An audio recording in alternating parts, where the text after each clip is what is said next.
नमस्कार दोस्तों, स्वागत है आप सबका बहुत रहा है इस अकेडमी में। आसाम स्पेसिफिक एमसीक्यूज़ को आज डिस्कस करने वाले 23 मई से 29 मई के बीच में जितने सारे करंट अफेयर्स थे उसके बेसिस पे ये बनाया गया है। सबसे पहला यहाँ पर देख लेते हैं। रिसेंटली नया एक वेनेमस स्पेशीज ऑफ स्नेक पाया गया है जिसका नाम है मायाज विड पाइपर, राइट। ये किस पार्ट ऑफ इंडिया में पाया गया है? North India, south India, waste India या फिर नॉर्थ ईस्ट इंडिया? तो इसका आंसर ऑफ कोर्स है दोस्तों नॉर्थ ईस्ट इंडिया, क्योंकि रिसेंटली हम लोगों ने न्यूज़ भी डिस्कस किया था इसके ऊपर, ठीक है।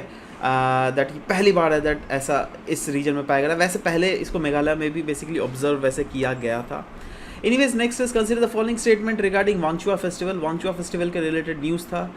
पहला स्टेटमेंट है this festival is celebrated by Tiwas tribesmen to mark their good harvest.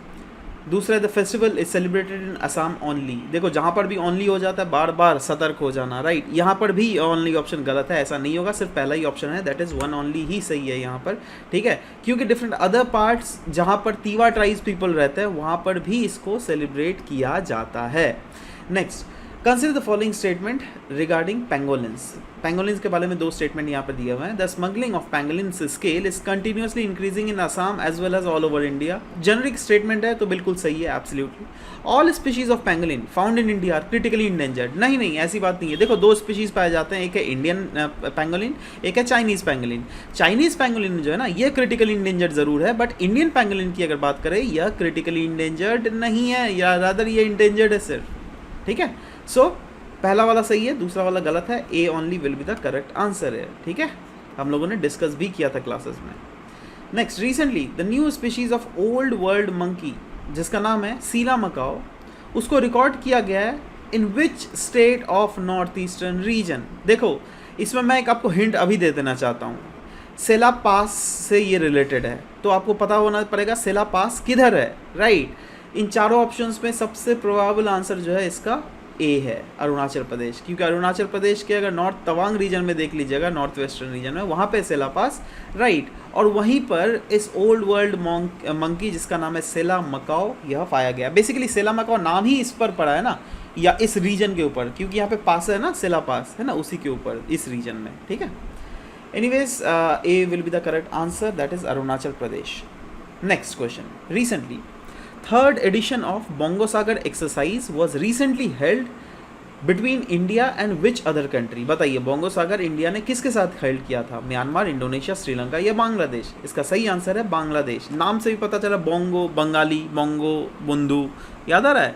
तो यही चीज़ है बोंगो सागर, तो इससे रिलेट कीजिएगा, ठीक है। Bangladesh of course is the correct answer.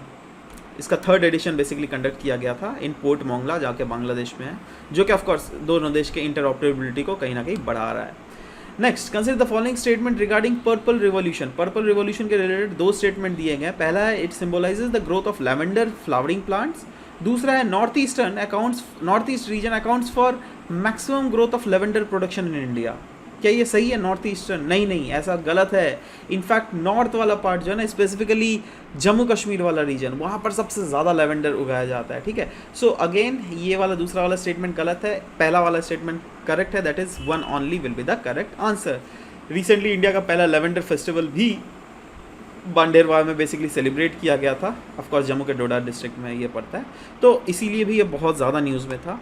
Next consider the following statement about Kaladan multi modal transit project. देखो दो स्टेटमेंट दिए हुए जैसे कि यहाँ पे बोला गया, it aims to give enhanced connectivity to north eastern region through Siliguri corridor. Siliguri corridor के थ्रू यह नॉर्थ ईस्टर्न रीजन को काफ़ी ज़्यादा इन्हांस्ड एक कनेक्टिविटी प्रोवाइड करता है ये कालादान मल्टी मॉडल प्रोजेक्ट। और दूसरा है it consist of road connectivity only. तो देखो दोस्तों कालादान मल्टी मॉडल प्रोजेक्ट तब तक आप नहीं समझोगे ना जब तक इसका समझ नहीं पाओगे किस रीजन से किसको कनेक्ट करता है। बेसिकली इसको इंडिया के कोलकाता पोर्ट से आपका म्यांमार के सितवे पोर्ट को कनेक्ट करता है। तो बताइए कहाँ पर बीच में आपका जाकर ये सिलीगुड़ी कॉरिडोर आया है ना? ये तो सवाल ही नहीं पैदा होता है भाई। यहाँ पर पहला स्टेटमेंट तो ऐसे ही गलत हो गया, राइट। दूसरा बोला यहाँ पे रोड कनेक्टिविटी ही है मात्र ओनली, नहीं रोड कनेक्टिविटी नहीं, road as well as inland water connectivity भी दोनों ही लाया जा रहा है, राइट। तो इसलिए ये भी गलत है, इसलिए आपका पूछा हुआ करेक्ट ऑप्शन, तो none of the is the correct option, that is D will be the correct answer है, ठीक है। सो एनीवेज चलिए आगे बढ़ते हैं। Next, Palash a new initiative launch to preserve the legacy of which among the following traditional art form? Handloom, puppetry, bamboo product making या फिर none of the above? देखिए इसका करेक्ट आंसर है हैंडलूम। रिसेंटली हम लोगों ने डिस्कस भी किया था। पोलाश एक नया इनिशिएटिव लॉन्च किया गया है जिससे कहा जा रहा है दैट असम के जो हैंडलूम सेक्टर है उसको फिर से रिवाइव किया जाएगा अच्छे से, ठीक है। नेक्स्ट दोस्तों, दलित बंधु स्कीम, ये एक फ्लैगशिप प्रोग्राम है। आपको बताना है इंडिया में किस पार्ट ऑफ में लॉन्च किया गया इसको, गोवा, बिहार, तेलंगाना या उत्तर प्रदेश।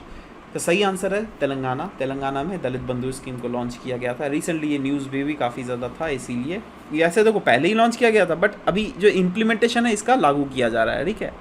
तो इसी के साथ यहाँ पे ये क्लास ख़त्म कर देना चाहता हूँ। आप नीचे कमेंट सेक्शन में हो सके तो बताइएगा दैट कैसा आपका परफॉर्मेंस हुआ, दैट आपका समय के साथ साथ कैसा इंप्रूवमेंट हो रहा है। क्योंकि देखो अगेन ये सीरीज़ अगर देख लीजिएगा हर ही वीक में चल रहा है। हर वीक के जो हम लोग कंपाइलेटेड जो करंट अफेयर्स है जिससे आसाम का एमसीक्यूज बनाया जा सकता है उसको हम लोग फोकस कर रहे हैं। और ये वैसे चीज़ों को फोकस कर रहे हैं जैसे कि देखो आसाम का सिलेबस क्या है, पूरा यूपीएससी पैटर्न में कर दिया था ना, तो हम लोग भी उसी टाइप के सवाल पूछने की कोशिश कर रहे हैं। यहाँ पे तो चलो आपको थोड़ा मोड़ा ईजी लगता होगा, क्यों? क्योंकि शायद आपने वो चीज़ पढ़ा हुआ होता है, ठीक है। बट आप आने वाले समय में ऐसे चैलेंजेस आपके पास आने वाले हैं जब एकदम नया नया सवाल दिखेगा, ठीक है। तो वहाँ पर एक बहुत बड़ा चैलेंज फेस करना आपको पड़ सकता है, ठीक है। Anyways guys, this was all about the discussion for today's class. मिलते हैं आपके साथ नेक्स्ट क्लास में। Till then bye bye, take care.